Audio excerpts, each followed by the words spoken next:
Hey, what's up? Yeah, we're back. So please go check out the previous part to gauge your bearings in order that we might be on the same note here. In the previous part, however, just to give a small summary, I was speaking about just the travesty and the sorrow of the way that our men, and by our men I mean black men, right, treat black women. And I was telling you guys a story of back in the day of this guy that even though I wasn't attracted to him, I didn't have a crush or feelings for him. More than likely not even because I wasn't physically attracted, but because he was cold, he was mean. So because he was mean, why in the world would I want to go in and ravage my heart by liking a guy that is so cold towards me? So maybe if he was fresh and kind, I might have actually had a crush. I don't know. But despite not having a crush on him, I found myself curious, wondering, what is it about this one new girl that started working for the company that made him treat her better than the way that he was treating the rest of us black girls in the office? Because he had, like I said, a very mean and aloof disposition. I then came to conclude that that girl, the woman that he ultimately treated, or at least ended up with, like to a point of, like I said, he used to parade her all over the show, making it clear that this is the one that I've chosen out of all of you. I came to the conviction, but not at that immediate moment, years down the line, because the whole situation with this guy was surfaced to my memory last night when I was busy pining over why have I just been left to languish, get old, get a geriatric room with no marriage, and so why are black men so terrible? Right? Yeah, me in that mopey state. I remember that story and what I used to think at the time and what I now have concluded all these years down the line. I then went on right ahead to say in my exposition that that woman must have settled, and this is the reason why I'm saying she must have settled. It's because, you know, character is uniform. Character is uniform in the sense that if you are a sweet guy, you're just gonna be sweet, but if you're a mean guy, you're going to be mean. Like, that's just who you are. I have come to observe that this is generally a thing, and I will explain to you why I say that. There was this one guy that was pursuing me when I was working at MTN, right? I, for the life of me, did not understand why he was pursuing me, because we used to work closely on projects together. He was like a segment manager, I was a project manager, and he was the segment manager on my project, right? And this dude, I thought he wanted nothing to do with me. I thought he didn't like me. He was an incredible chauvinist and a misogynist, to a point where sometimes he would say, like, oh my goodness, like, what is this? You're throwing your toys out the cot, must be that time of the month. Like, I could have totally taken him to HR for that, but you know, we're not trying to get people to lose their jobs here. He was a misogynist and an angbora, and sometimes he would just skip my meetings, not come despite me, you know, despite it being a high priority, and also everybody just kind of throwing their toys out the cot about the lack of delivery in this particular area. So for me, it was like, dude, like, just work with me, like another project, what's going on? He also used to interject a lot. Whenever I was speaking, I was the project manager, and when I was speaking, he would just kind of throw himself in there. So now, and I remember even telling my colleagues, like my female colleague, the one that I was very close with, hey, because they say his name was Jajaja. I was like, my goodness, Jajaja, every time I keep with this, and on top of that, he doesn't do his deliverables on time, and his boss keeps protecting him, and I keep protecting him. I don't know what's going on. Got to that mindset with this Jajaja guy. Imagine my life and my future is going to be terrible working with this guy, but I guess it is what it is. In South Africa, you can't just fire a person without giving them 10,000 warnings. Plus, his boss seems to be, you know, easily cajoled and smooth talked by this guy, to a point where really there is no escalating this matter. So this is my life. I guess I gotta drag my body into the office every day to work with this gangster. Like, you know, I get no choice. It is what it is. I'll just take it in my stride. And then next thing, he pursued me. I was like, how under heaven do you expect me to feel safe in your, like, arms as a girlfriend, dude, as your girlfriend, when you treat me like this in the office? You are a misogynist, you're chauvinistic, you keep on highlighting my PMS as the issue for why it is that I'm so upset that you're not doing your deliverables on your particular end of the deal with this project. How you even can justify saying such things in an email is beyond me. I do not understand. But you're pursuing me? How are you gonna treat me well? Like, how under heaven are you gonna treat me well as a girlfriend? Are you gonna switch on gentleman in boyfriend mode if I date you? Are you gonna switch on gentleman? Because you certainly have no such man dwelling inside your members as a colleague. You cannot for the life of me treat me well collegially. So I mean, like, how am I gonna go risk myself in being in a relationship with such a verbally abusive man? You're gonna tell me when I'm pregnant with your baby that my stretch marks make me look like a zebra? You're the kind of guy that's probably gonna call me fat because I just gave birth to your baby girl. I'm not doing it. Like, I'm not going to be with you. Not that I'm attracted to you, but even if you had the handsomeness of Brad Pitt, I would still reject you because you cannot treat me well as your colleague. I found him brazen and bold to pursue me. I really did. And he wasn't the only one to do such a thing as that. So character is uniform, you guys. It is uniform. And these guys, in their misogyny, sometimes are brave enough to go and ask you out on a date after treating you like trash in some other capacity. That's the thing about a misogynist. They want their bread buttered on both sides because they're heterosexual. They've got feelings for women and they also desire to, continue having sex in life. They want them therefore around, but just to pleasure their needs and to fulfill their goals in that regard. But to actually be doting husbands, to actually be protective, basically walk in your demeanor as what it is that God set you apart to be in the life of a woman, that they cannot do. So if you can be mean to one conglomerate of women, one batch of women, if you have a general way about treating women in your environment, you are not about to go and be different to the one that you make a girlfriend or a wife. You are not. You are not going to be different. Character is uniform. Only God is immutable. We as human beings, however, are mutable. But even within the mutability that we walk in, we tend to have set characters. You understand? We tend to have set personalities as people, and your set personality is going to dictate, it's going to enforce how you act with other people around you for the rest of your life. You are going to treat people. The only one that can change you and your character that is violently flawed is the one who can make out of you a new creation, Jesus, right? But in the absence of redemption, a change of personality is very rarely encountered by people, which is why I think therapy is just a waste of time. Why couples who keep on going for couples therapy, counseling and all that jazz nonetheless end up divorced is because people just keep on defaulting to whatever it is that is their baseline character. So if you are not just naturally a very sweet, loving guy, like you're just sweet, everybody likes you in the office, and really frankly you're jocose and I've got the comedic flair of Trevor Noah. If you're not that girl or that guy, sorry, you're not gonna suddenly be jocose because you really desperately, by willpower, want to get it done. I have experienced uniformity of character from a myriad of human beings in my life for me to conclude that in the absence of transformation by the Holy Spirit, people stay generally the same all throughout their lives. My ex-boyfriend as well. I was able to stay with him for 5 years. Please, we can't throw out the baby with the bathwater here. I was able to stay with him for an entire 5 years because his character was uniform. He was just generally the same dude. He was this jocose, easygoing, light-hearted guy that was not mood swingy. He wouldn't annoy you. He wouldn't today, be a ray of sunshine and then tomorrow he doesn't want to talk. He did not have fluctuations. He was sweet. He was kind. He was the dude who would drop joke bombs in the room and laugh. He was the one that didn't take himself too seriously, and that's what I loved about him. And so therefore, I never was constantly just irritated with the way that so you're in your moods again, you're in that state again, you're in this again. But a dude that's trying too hard, like a man that is trying to pursue you and put forward his best foot that is not necessarily the foot that he naturally glides in second nature, that man is going to annoy you with mood swings in the future. And I indeed dated yet another dude, the first ever guy I dated as a Christian, and it was like a hard lesson. I thought he was a child of the living God. He had a mean streak. He was inherently just a mean guy, but with me he tried to put his best foot forward, be kind, light-hearted. But one day I caught him off guard where he was working on his computer.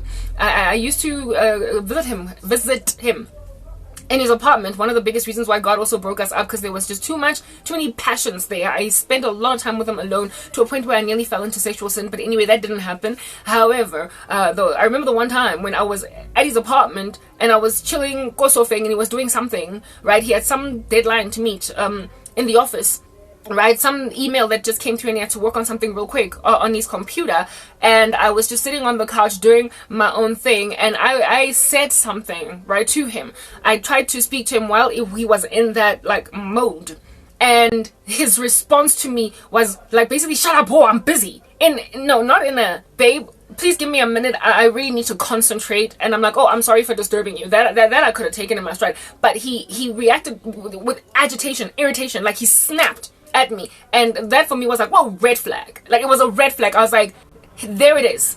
When I caught him in like a busy mode where he was kind of like distracted by something else. He did not have time to jump into his like fake suit. And so therefore I put and respond to me in a way that is going to keep me in his life for longer than a month or two. At that stage we could have been together for like 3 weeks or something. He could not maintain the fake thing that he was doing when he was now seriously engaged in some other activity.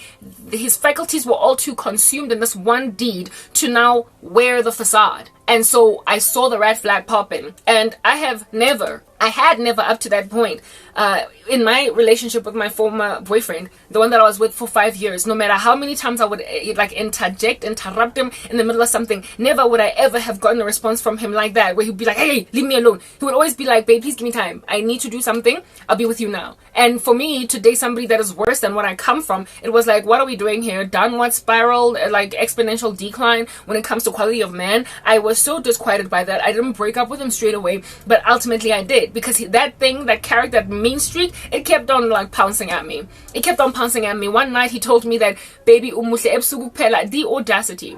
He told me that I'm only pretty at night. I was like, this is it. Literally, he looked into my face longingly, held my cheeks like that, and then told me, baby, I was like, first and foremost, what am I doing in your apartment, ebusuku? Because I'm a Christian and these passions are wreaking havoc in my body. And secondly, how dare you insult my beauty? How dare you insult the beauty of a woman you've only been with for 2 months? We broke up that night. I broke up with him. He couldn't believe it. He couldn't believe it for the life of him. But his mean streak came out. I'm trying to make it clear to you guys that what do you call this? Again, in him, I saw a man that would diss my stretch marks during pregnancy, and I was like, I'm not about that business. Like, if you cannot be kind to me when I'm at the height of my glory, what then when I get old, I start to get fine lines, wrinkles, when your third kid makes me get loose skin on my belly? What's gonna happen on that day? I'm going to be mocked and teased and dissed for not looking 22 for the rest of my freaking life. We're not doing this. But this whole thing that I'm speaking about right now is me just trying to make it clear that character is uniform in the absence of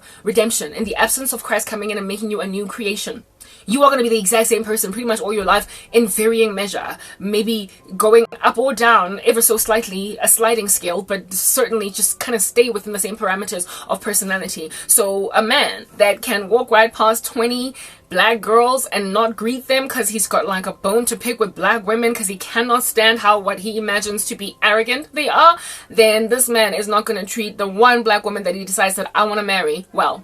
He's not going to treat her well. So this cheeky that ended up dating this like aloof oak that in the office was kind of like, you know, unkind to black girls generally, to black women in the office generally. But now there was like a girlfriend that he had that was working for another department. I never got to observe how he treated her because she was working in such a distant department that it was just impossible for me to come and reach any kind of sober conclusion concerning what's going on here. But years down the line, like I said, I wasn't as embedded and that as having gathered these many insights as I currently am. Like right now, I'm a woman whose fury hell hath no, because I'm scorned. Okay, so over and above just observational communications, I'm also kind of bitter. I'm upset, right? But I also spoke about all this bitterness and upsetness that dwells inside me.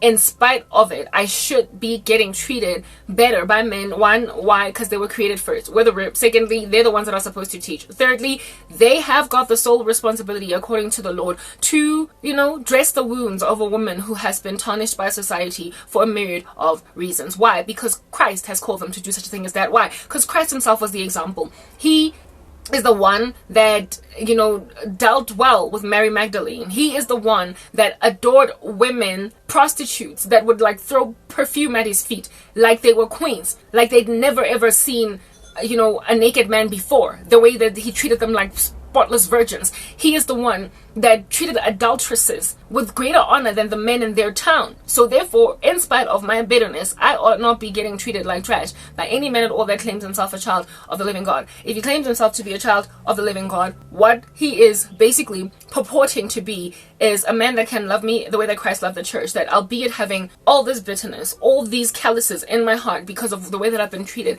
take it in his stride. Literally just take the blow of my trauma, of my PTSD, and nurse me back to health. That's what men are supposed to do. So women, this like thing that you do with settling for guys, because guys, it does not get any better. And you find yourself, like I said, on a sliding scale or an exponentially declining like slide, going downward in terms of accepting men. Like, you literally, your current boyfriend is worse than your last one and your last one and your last one. You just keep going down, such that by the time you end up married, the dude he might as well be Ted Bundy, for crying out loud, or Moses to Sitole.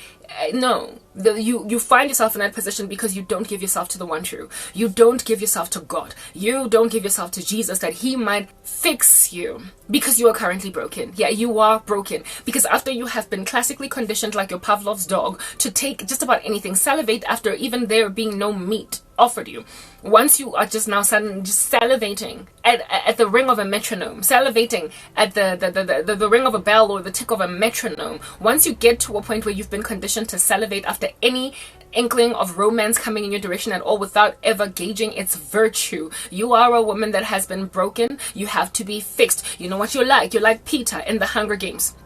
Peter, you know how Peter was conditioned to hate Katniss, and he was kind of violent, and it took so much to uproot the mind control that was done on Peter. That's what women are when they have, especially in the Black community, because we are constantly just, it's like it's over for us before it even starts. We're called mean and bitter and all these things, and unmarriable and wada fish paste. And even when we are still these fresh, bright-eyed and bushy-tailed teenagers, it's like our future is already set before it even commences, and self-fulfilling prophecies and confirmation biases then make our lives exactly what it is that it is anticipated that Black women's lives are going to end up being. So even though we don't want to end up the angry Black woman or the baby mama drama lady who did not marry the baby daddy, even though we don't want to end up all these things, we unfortunately find ourselves now at 38, 39, 45, that thing. So when then you are Peter, having been conditioned to hate Katniss in the Hunger Games, you got to have somebody that's going to sit you out, ride you out. You know how what Katniss did in the Hunger Games?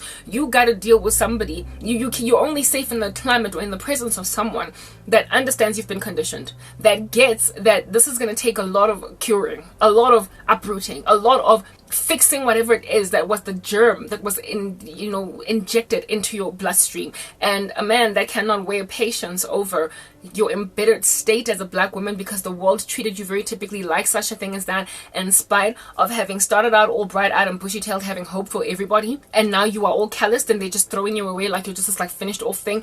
If you cannot meet with somebody that will take that and like just take the blows, like put a shock absorber around himself called the Holy Spirit to basically wean you off whatever under heaven it is that you were fed all these years, no business do you have being with such a man as that. Apparently it is an ideal that is unattainable, and so therefore those of us who expectantly wait on God to provide for us indeed exceedingly and abundantly above anything at all that we have ever thought to ask for, it's naive.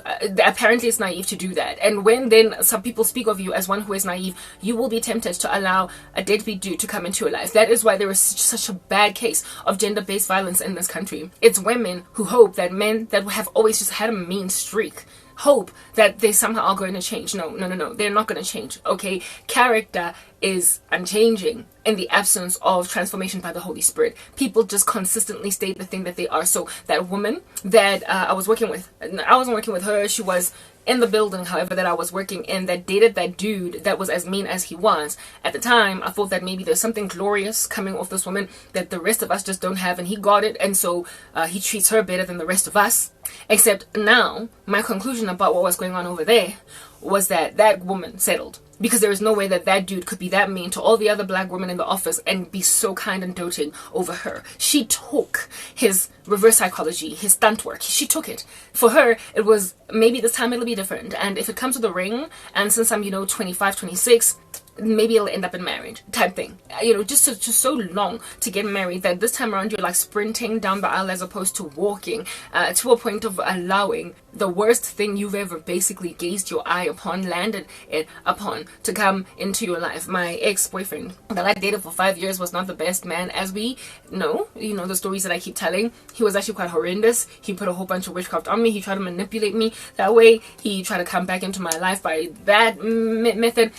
When I wouldn't get back together with him, he basically decided that he's going to utterly shatter and destroy the living daylights out of me. But he remains, to this day, the best guy I ever dated because of other character benefits that it came with him. Like I said, come throughout the baby with the bathwater. Therefore, for me to end up with a man that is worse than the man that has left me single for for over a decade, a man that has manipulated things in the spirit realm that I might never be loved by another man, since he was the last one that I was with, at least for a long enough amount of time for it to be respected as a relationship. Yeah, if at all I cannot do better than that, then I guess we are all screwed. If I cannot do better than my ex-boyfriend Waholoya at the way like no man's business, we as a conglomerate of black women are indeed just most to be pitied. Because Haibani and ex is the best guy you've ever been with and can ever get. There is no God. There truly is no God. If there is no better than that. And well, since the fool says in his heart that there is no God, and I refuse to allot myself the status of a fool, I therefore will rather say as a wise woman that there's gotta be better than my ex, and so I will settle not for less. And here it is, that I am being vehemently pursued by a man that is the scum of the earth because he thinks, don't nobody love you.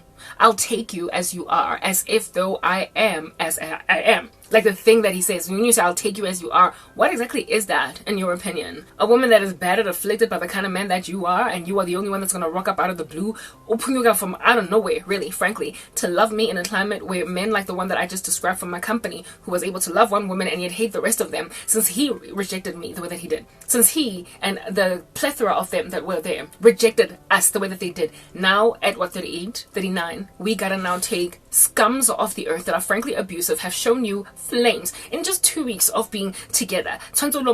Because it is what it is. Yeah, no. Black women, Pavlov's dogs. You have been made into Pavlov's dogs in the worst way, and so you find yourself married to men that are insufferable. You can't stand them. They beat you up if at all that's what they're into, or they just can't stop mocking and dissing the fact that you're getting old. Like, who does not get old? Or they keep on cheating and all that jazz. And my thing with that is, that's why you're so bitter, that's why you're so mean, that's why you're like Medusa, a Gorgon, a woman that is basically very insufferable to be in the presence of because you've been so shattered. And the reason why you've been made into little Gorgons or Medusas is because of the fact that you settled. You allowed yourself to be Pavlov's dogs. You salivated after meat that wasn't even there, even though it's rotten. If it's there, you took it, you ran with it, because all you wanted to do was get married. Except, can we not wait? Patience is a virtue. Not only that, it is a fruit of the Holy Spirit, and it bears excellent fruit. Upon waiting on the Lord, you ultimately inherit so very much.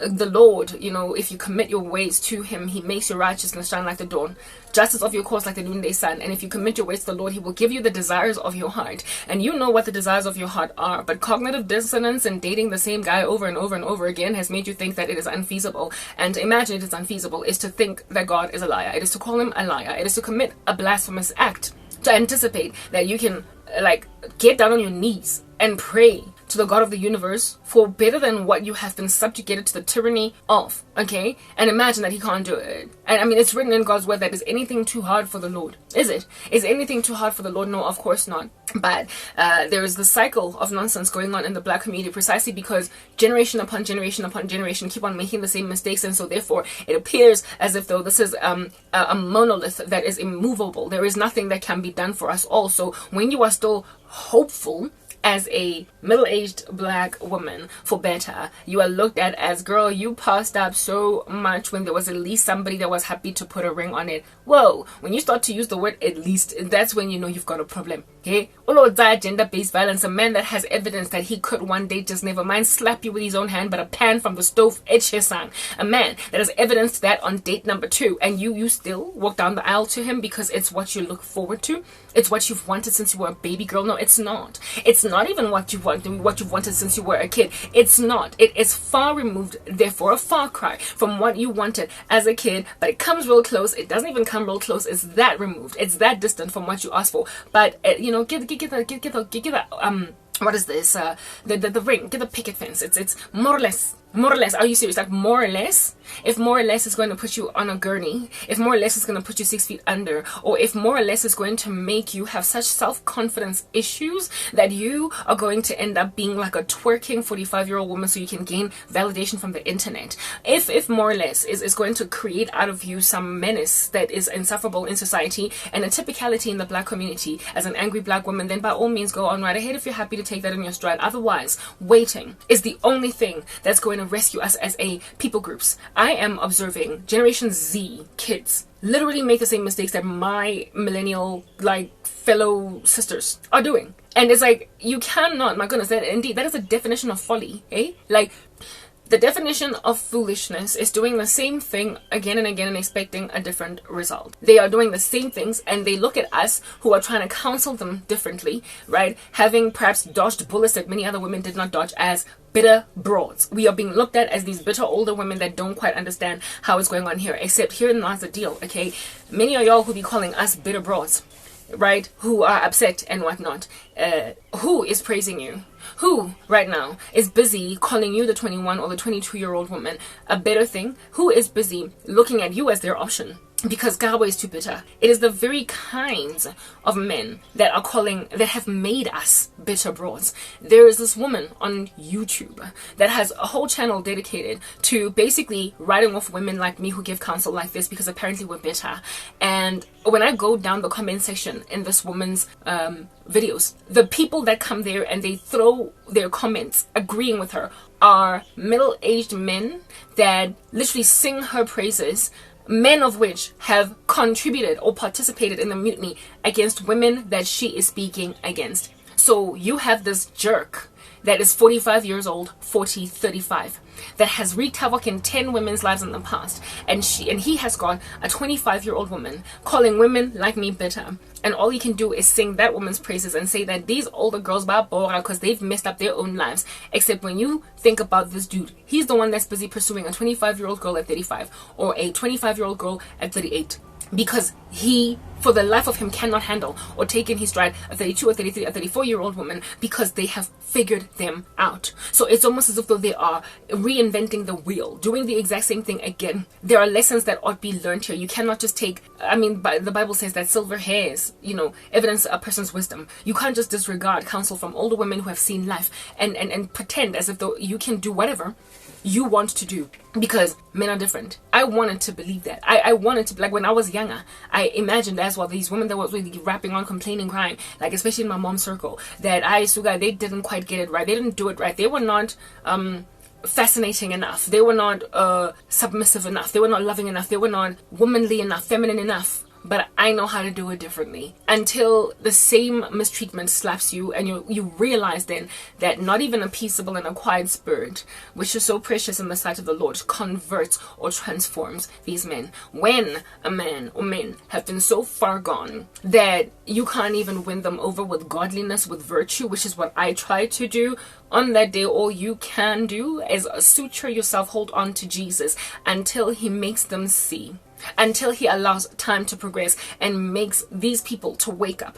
and realize that we threw away and treated like rubbish, literally like the bubble gum underneath our feet, Proverbs 31 women that came and went, and now we've made them bitter. Like we have taken both good girls and bad girls and put them in the same washing machine and laundered them when one half didn't even need any laundering, did not need any washing. We went on right ahead and blanket grabbed a whole bunch of women, put them in the same cesspool, clean and dirty, and treated them alike. And according to the scriptures, unequal scales are an abomination before Emmanuel, and that is an unequal scale. To treat the righteous like the wicked and the wicked like the righteous, and to just paint with the same brush a good girl with a bad woman, to put in the same conglomerate of rubbish great women and bad ones. It is an abomination to Emmanuel. And in the black community, there is a big fat chunky problem of all of us being written off by guys who from the age of 2021 literally put us on a trajectory to end up angry black women in the future. And that's what's happened to me. So what is the thing that makes me a cut above the rest? What makes it different? The fact that I, despite my bitterness, my anger, the volatility that I now am walking in terms of looking at black men as if though they are dung, that I held on to Jesus this because I refuse to settle. And that is the thing that people are trying to wrench out of my hands now, especially black women. Bang settler for the kinds of men that they are with. And I'm like, women, I already have a mild bitterness in me, it's clear. I don't want it to get to the nth degree that yours is at, because if I end up married to that guy, I will be finished off. I'm still salvageable, but if I end up married to whatever it is that many of y'all married, I will be finished off. And then people get mad at me for speaking like this. Let's move to the next part.